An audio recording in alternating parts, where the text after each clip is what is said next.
Hi everyone, welcome back to our podcast Sugar, Spice and Everything Chaos. I'm Marianne and I have my co-host Pauline. So I think for the last two episodes, I think Pauline has something very interesting to close it with this season. And I think for the season, we've covered a lot about the political climate of what feminism is, what misogyny is, and what marriage is for a lot of women. And finally, also how we can reparent ourselves. So, Pauline, like, what do you have in mind for the last two episodes for the season? So the last two episodes, I thought we can look at basically bottom-up solution, the grassroots solutions where we start things at home. So just to kind of trigger the curiosity of our listeners, I have this quote with me, and I thought that's something that we could start with. So the quote is, "We raise our daughters and we love our sons." I'm going to repeat that. We raise our daughters and we love our sons. So this is, I think, like an almost familiar quote for most of us. And it basically, okay, this is how I interpret it. So it basically talks about how we are so quick to discipline our female girl children, and how we're so, easy with the existence and the freedom of young men, the boy children. So what we see is freedom and uh, a sort of guidance, right, is important for both girls and boys. But unfortunately, in society, we kind of do some gender typing thing with it, where we say, okay, girls get the sort of structure and discipline and function. Girls get to be useful. Girls have to be this way. But when it comes to the male children, it's not really, we kind of assume that men will raise themselves and then like one day turn out to be wonderful, citizens of the world. But you just like focus on giving them freedom, giving them what they need. So if a male child wants something, you just love them enough to kind of trust them, right? So what do you think of this interpretation? Do you agree with me? Do you disagree with me? Where's your head at? It makes me sad. It makes me actually, I don't know. Even when we were doing the script, it made me like tear up. And even now it is making me tear up. I'm not sure because of part of the cycle I am in. I don't know. But it's just sad that, that we women have to be, kind of tamed, tamed in the sense that I am not saying that we are a wild animal, we are harmful or something. But, like I think we spoke about this difference, like, in one of the episode where, how animals are let free and people are kept in a cage, that kind of a concept, that kind of a zoo has come. Like we are being tamed and put it into a prison and we are told so many things and we have to be 10 steps ahead. If we have to show that we are better than anyone, we have to be 10 steps better. But it just makes me question and makes me feel like, why do I have to be better all the time? Why do I have to try so much? Why do I have to be good at something? Why can't I be an average? Why can't I be bad at something and still be accepted and loved and for who I am? And it resonates with what we spoke in the dead daughter over divorced daughter episode as well. Like parents are like, they know that they are going to be dependent on their daughters, they need their daughters, but they take them for granted. And daughters like are always chronically looking for their parents love, and I see it in my grandmother, I see it in my mother, I see it in my aunt, I see it in my friends. Like daughters are really looking for that unconditional love, but we are never given that unconditional love. There's always conditional love. You be better, you be a great person, then you get love. But I don't see it the same with my male counterparts who are there. They just get loved. And imagine how it will feel for a people child. Yeah. I think men would kind of come and fight us for this as well, where they say, I'm not loved and whatever. But I think what they mean is they confuse love for service, right? Where they want to be served. When they say love, it means take care of me. I want to be a baby when I'm 40 years old, 50 years old. I don't want to move a finger. I think for girls, it's not about service when we talk about love. It's about basically having freedom, because it's so nice to have someone tell you that like I we don't need you, we just like the fact that you exist. You don't have to be useful to us. Just exist, and your presence is enough for us. I think men get that sort of privilege where, we say, you don't have to do anything, just exist, and we've got you covered. And they're so used to that sort of privilege. Whereas for women, we always, like you said, 10 steps ahead. We always have to constantly keep proving ourselves through our service, through our love, through our kindness. And I think this is also something that puts us in like a competitive mentality between other women, right? So the woman who does maximum self-abandonment gets to be the one that like is compared to a good woman. So you're a good Hmm. woman. The more you self-sacrifice, the more you are considered a good woman. And I think, this is something that we need to evaluate a little bit, because this is again like a different quote. It talks about how empathy with boundaries is compassion, empathy without boundaries is self abandonment. So I think for a lot of women, right, we are told that, just because you have empathy, you're automatically compassionate.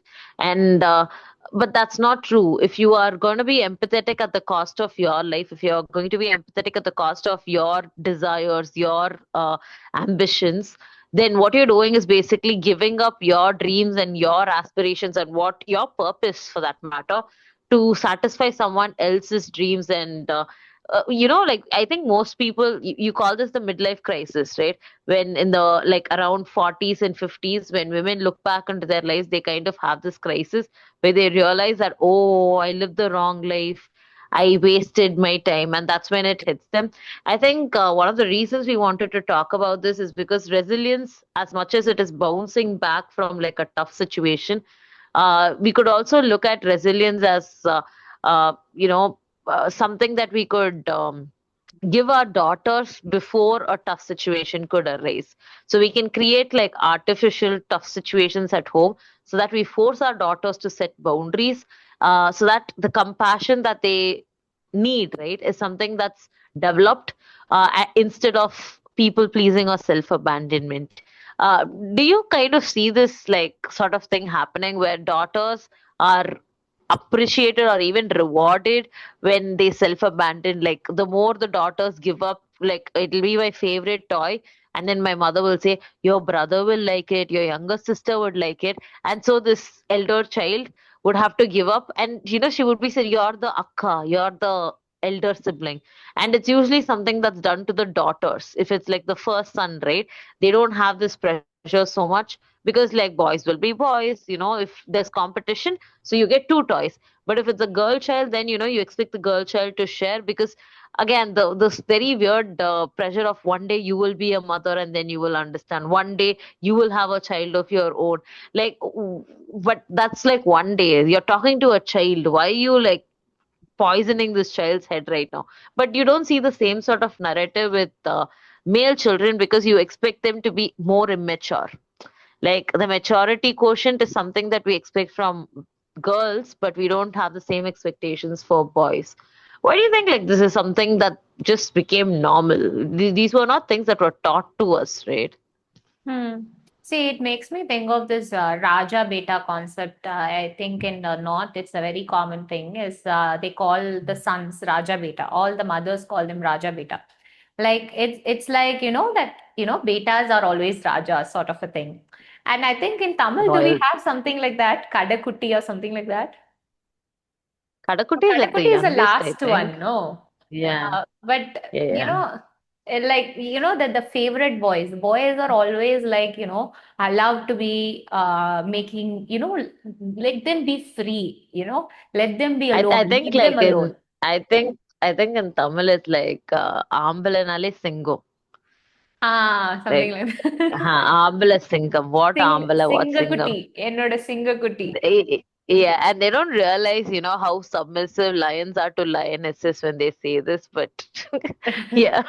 Yeah, so the thing is, with all this, even recently, yesterday I was seeing this Alage Alage series, which is my favorite in Vijay TV. And so what happened was the second daughter, who's the boundary daughter, daughter-in-law, the boundary daughter-in-law actually gave left and right for everyone. saying that, you guys are like, so lazy, you are taking advantage of people and this and that. And she shouted at them. Okay. And then the nice daughter-in-law came forward and said, don't do this, don't say things like that. It's okay, let it go. And then she turned to her and said that, yo, I can't be like this. I can't be like you. You're like completely self-sacrificing and this and that. I can't be like you. You're like, trying to go behind them, things like that. She hurt everyone, apparently. And they asked her to get out of the house. Okay. And then she went out of the house and sat on the outside this place. And the next day she went to the police station and she complained that my husband family is doing this. My husband is trying to hit and things like that. But so what happened is the background conversation was the nice daughter-in-law was getting credit for the first time for being nice. For, you have sacrificed everything. You have come from a better family, good family. That is why you're being so nice to us and things like that. And it makes me remember that moment, because what happens is people tend to glorify those kind of women, and they try to do that so that they can put the women who are actually putting boundaries. And when you are talking about creating stimulating situations at home to create boundaries, I don't think so we need stimulation. We already have situation where we can put boundaries. It's just that we don't put boundaries. And it's something that is not encouraged for women at all. Boundary women are like, hoes, sluts, bitches, whatever.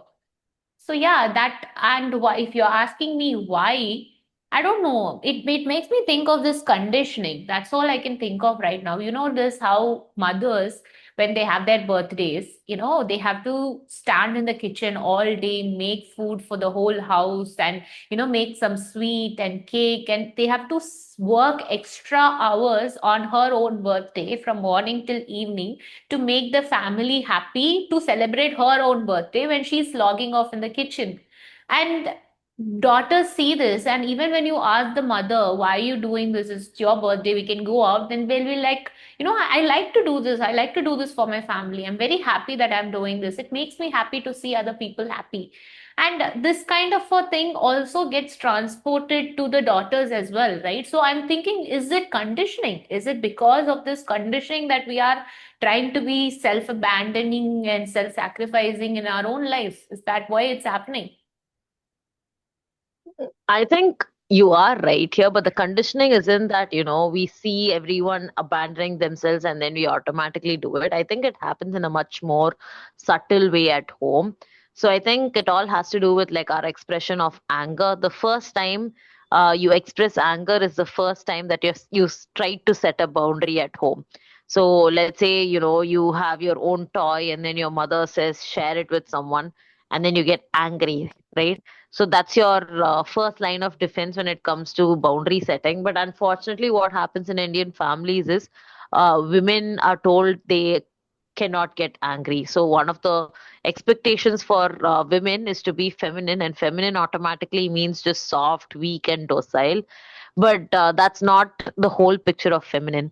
And boundaries by logic is more structural, and masculine is how, again, society sees it. So if you're a girl and you are setting boundaries, you are getting angry, you are speaking up, that's not normal.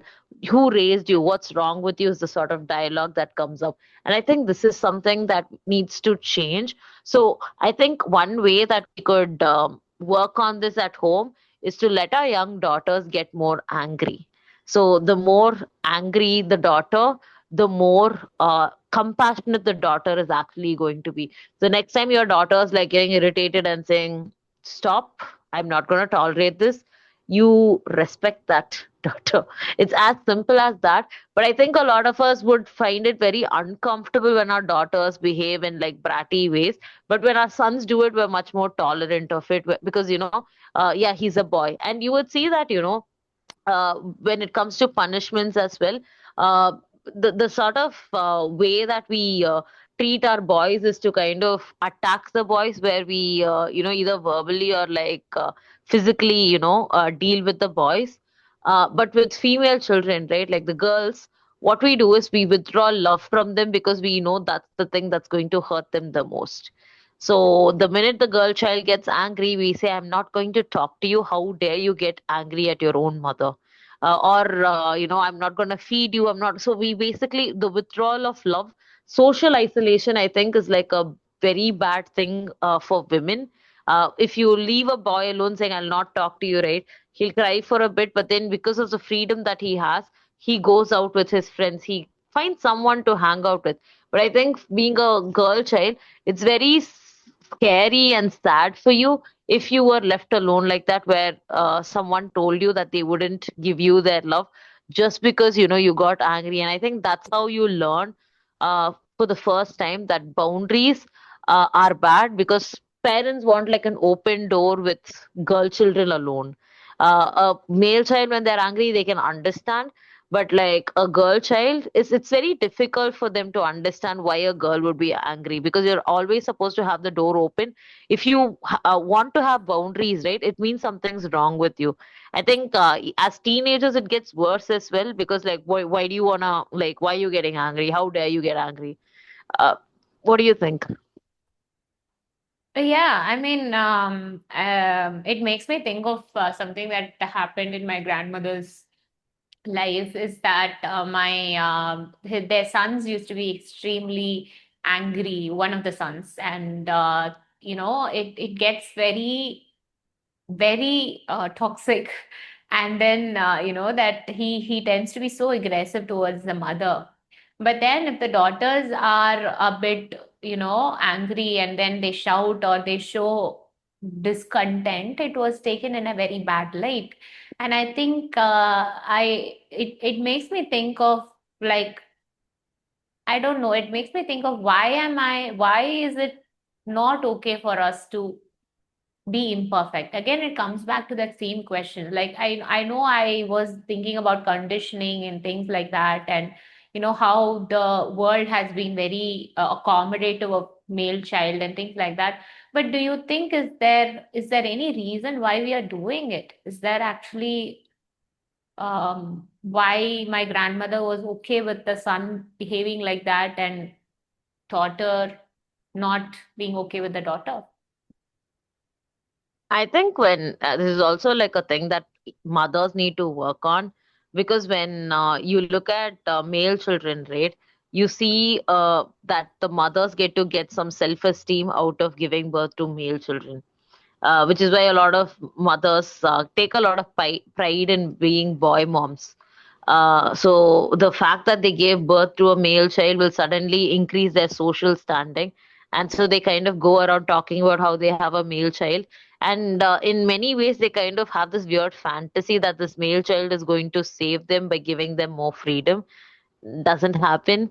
But they assume that, so they say it's okay for my male child to abuse me because this is the child that's going to liberate me. There's some weird, like, unrealistic fantasy they have going on.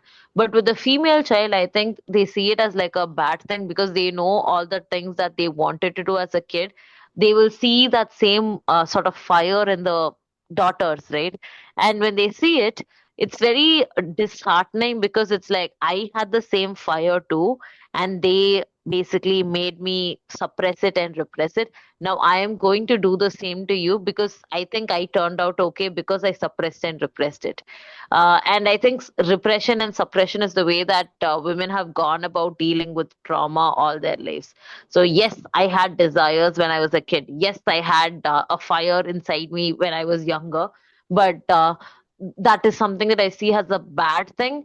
And again, no questions asked as to why it's bad or why it's good. It's just a thing of like, okay, society told me it's bad, so it must be it must be bad. So I'll make sure that my child also doesn't have that fire, so that she can turn out to be a wonderful mother like me, a very well rounded mother like me, a very feminine mother like me. So I think, this is something that's reminding me of like a case that I had, where this girl kind of narrated a story about how her interaction with her mother went when she was a child, and how that kind of shaped the relationship she had with her mother. So she spoke about this one experience where they apparently bought a new TV at home, and the mother broke the TV remote. Okay, so the mother was on call with her father, And just out of nowhere, right, the mother says, you know what your daughter did? Your daughter broke the TV remote. Uh, this is kind of something that surprised the daughter, because she was like, what the hell, ma? Like, you broke it, and you're saying this to papa.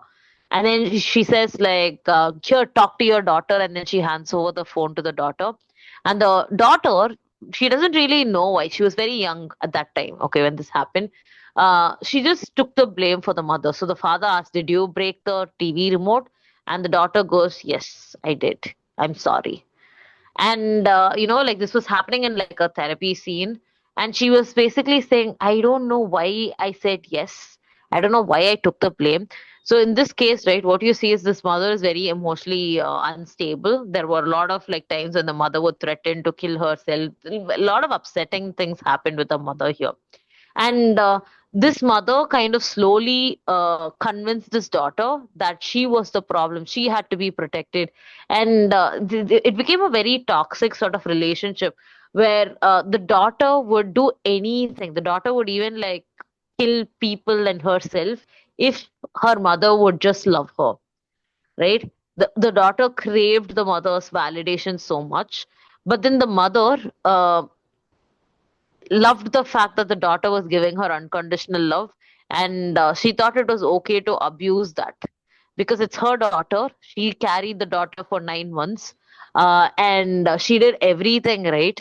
So like, outwardly, right, she kind of gave that impression that she was best friends with her daughter more than she was her daughter. So she, like, this is the kind of mother who would you know uh, think it's a compliment to say, my daughter looks like my sister. Like, Hmm. she would kind of constantly try to do this thing with her daughter where she maintains my daughter as my friend, all these things. But then at the same time, you will see that this mother exploits the fact that this daughter is yearning for her love. Hmm. So I think the core of it is to fix the relationship between the mother and the daughter, because mothers need to stop identifying their daughter as themselves, um, and punish their daughters for the things that they didn't resolve in themselves. It makes me feel like it's very sick story, and but I think I have, because I'm a therapist as well. I've seen a lot more cases like this as well, where kids are being put in situations, and mothers tend to put it on their daughters, or the parents tend to put it on their children, saying if somebody dies and then they die, and then they say they died because of you, and if something happens to them, I'm like this because of you. When the child at a very young age, at a very malleable age of 4 or 5 years old, is being given such a huge hit, it sort of feels like a life or death situation, right? It's survival mode for them, because for a child that is like a life or death situation when the sole caregiver is in danger, and the danger is because of me. And it is also reminds me of this book called Drama of the Gifted Child, right? It's a book that tells you how certain children, because of the traumatic situations that they are in, they try to understand the kind of drama the adults play, and they take on a role and start playing it. And when they start to play it on a long term basis, that they try to imbibe those traits or behaviors that they learned during those early years. Like, I think when you were telling me the story, there was this client who came, and she apparently was not doing well mentally, and her mother was not being supportive. So her mother, when she's crying, she would just close the door and walk away, and things like that. She would not even acknowledge her, and she gained a lot of weight, and there was a lot of body shaming happening in the family. And once what happened, so knowing that the girl is going through a lot of it emotionally and gaining a lot of weight, she got her a dress, and the mother and daughter, they got her a dress and they both wore. And mother was looking, had lost a lot of weight, and she wanted to wear it with her daughter. Right. And then she didn't wanted to do, because she was not happy with the way she was looking. So she didn't wanted to wear the dress or take a picture, but her mother was forcing her a lot. And then she said, okay, I'll take a picture with you, but don't post it anywhere, or don't post it on your family group as well. So she said, yeah, I won't post it anywhere, it's just for us. And then she took a picture with the daughter, and she posted on Instagram or whatever in family groups.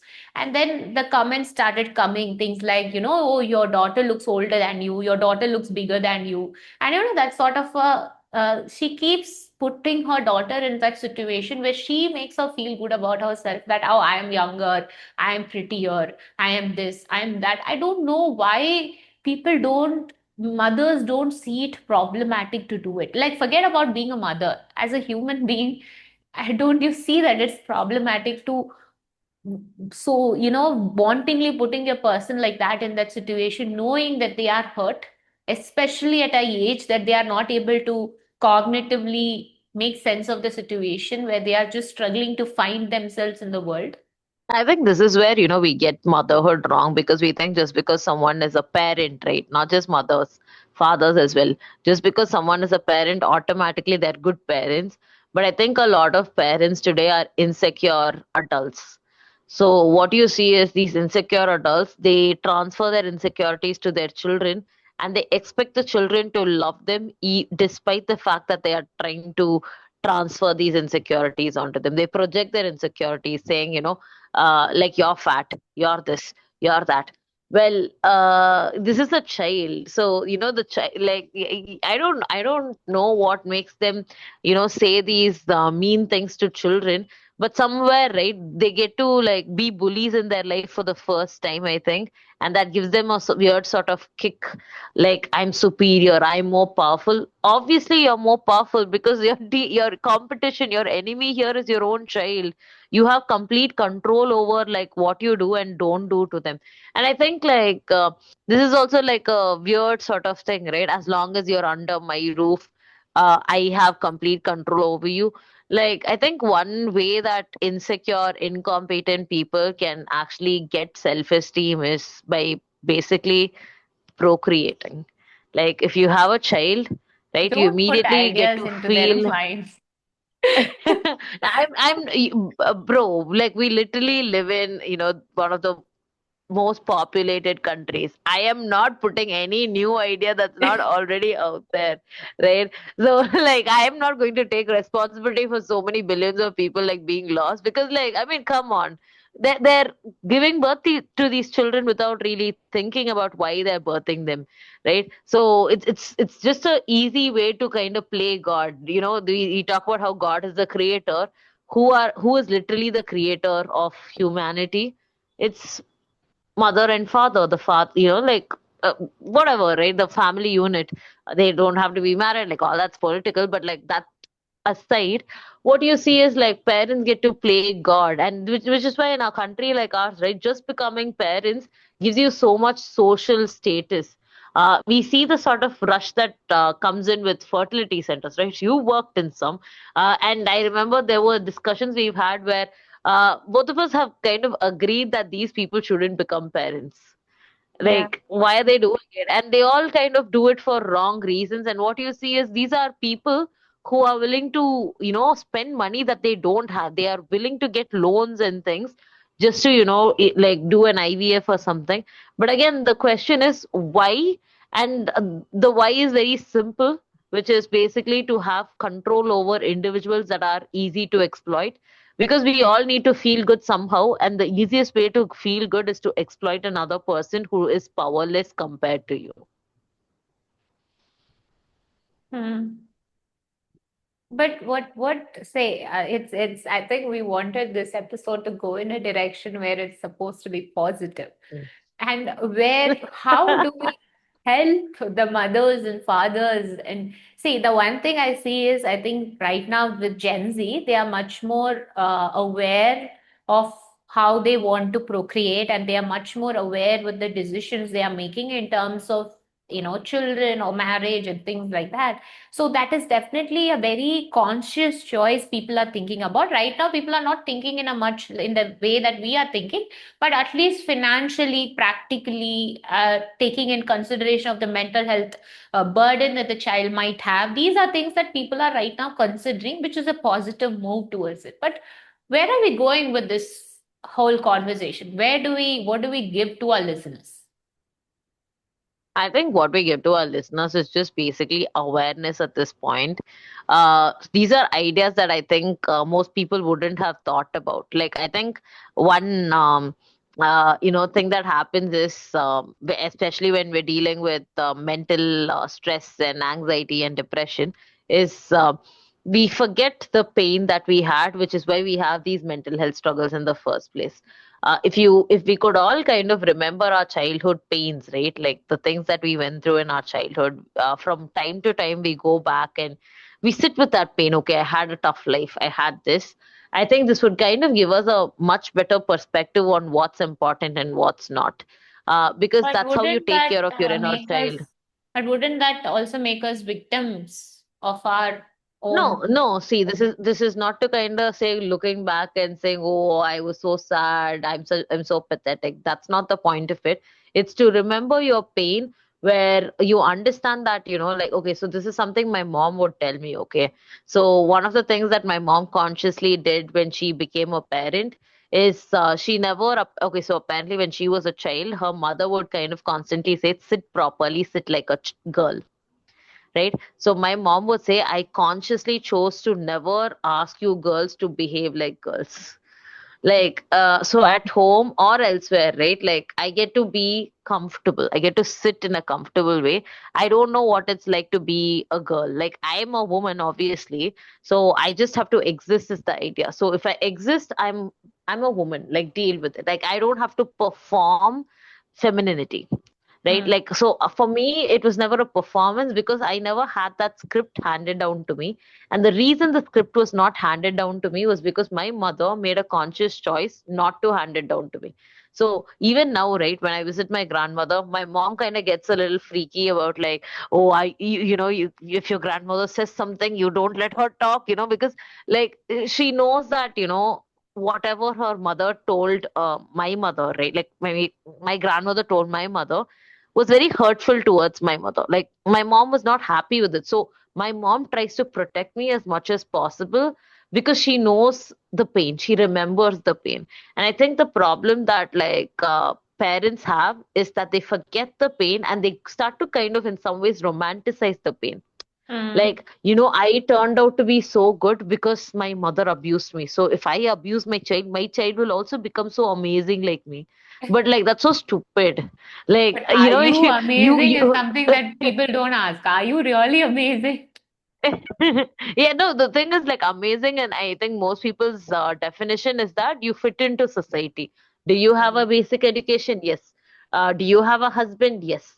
Do you have children? Yes. It's only when they don't have these things, then they kind of sit and think, oh, what's the point? What's life and all that. So as long as you're following the script of get married by the time you're 25, have a child by the time you're 30, make sure your child is getting private education, international schools. So as long as you're, following like a weird timeline, right? We get to escape self-reflection. We don't have to sit and think about pain. There's so many, I think I kind of disagree with you when you said Gen Z is changing. I think Gen Z is definitely more aware, but I don't know if Gen Z is changing because Gen Z, when they start dating and things, they're realizing it's bad out there. So they are also kind of going back to the old script where they're saying maybe tradition is the way to go, and they're considering becoming housewives, giving up their career. They're like, what's the point of such hard work if this is what life is? A lot of Gen Zs have like casual, funny conversations about sugar babies, which is basically, like getting a sugar daddy and stuff, which is basically what like our grandparents' generation did, right? They married their uncles. Like, you get married to an uncle and the uncle has money, so you get to be a sugar baby. They didn't have these terms back then, but that's what they were Aha doing. moment. And now, yeah, and now Oh, Gen Zs are sugar doing daddy it with like always existed. yeah, they always existed. They're just, rebranded as sugar now. So, I mean, yeah, I think it all starts with just acknowledging your pain and moving forward. Is this positive enough for you? Is this a positive direction? Are you liking this direction now? See, it's not about me liking or not liking. I think the whole point of it is, I think, how are you going to treat your daughters? Because I think we are also still thinking about, after a lot of violence that's happening, we are still thinking, how do we raise better sons? But how do you also raise better daughters? Not just raise, love your daughters. And I think the quote that you mentioned, I think that should stay with us. We raise our daughters, but we love our sons. And I think, I hope that it comes down to we love our daughters and sons equally and unconditionally, We, regardless of and how they're we turning raise out both to. of them as well. Yeah, And we raise both of them. Like we raise both sons and daughters. We love both sons and daughters because both of them are children who are clueless. They need our yeah. guidance. It's just that. Yeah, and equally, like, let's create a world that's more relaxing, chill. Take a chill pill. Like, I don't know why people are complicating things, put pressure after pressure after pressure. But yeah, I mean, that's up for this episode. And do you have any closing note for this? Yeah, I think the chill pill thing is part of the problem. Uh, do you did you read the news recently about the Bengaluru metro thing? But it's the Mumbai Metro thing, no? The killing thing. No. Bengaluru metro stopped working for 11 hours or so. Oh, And you would think the IT employees would take a chill pill and take a day off, right? Like metro's not working, and the cab prices went up. Transportation was bad. Okay, so the logical thing to do, the smart thing to do, such is life. This happens. One day off is not going to change much. But you know what these people, these beautiful IT corporate employees did? They went to work on a truck. Like on a somehow truck they car. organize. Yeah, like lorries and things. Like they got trucks and they went to work. And the question of um, why do we, like live to work comes up. You work to live, right? Like you have a job so that you can live the life that you want. But rather right now it's becoming this thing of like I need to work, but the why of it is out of question. You wouldn't have lost anything if you didn't turn up to work that day, but somehow people have gone crazy to the point where they're on autopilot, where work is basically everything. So maybe this is something that we should kind of reflect on in the next season. Where why are people not chilling anymore? What's wrong with people? Why do people like suffering so much? And also, a Yeah, lot I of think people don't ask the why. And I think even the whole point of today is also, you don't ask why. Why are you marrying? Why are you having children? Why are you doing this to your daughter? Why are you doing this to your son? Why? Ask a lot of why. And that's the take home message for all of you today.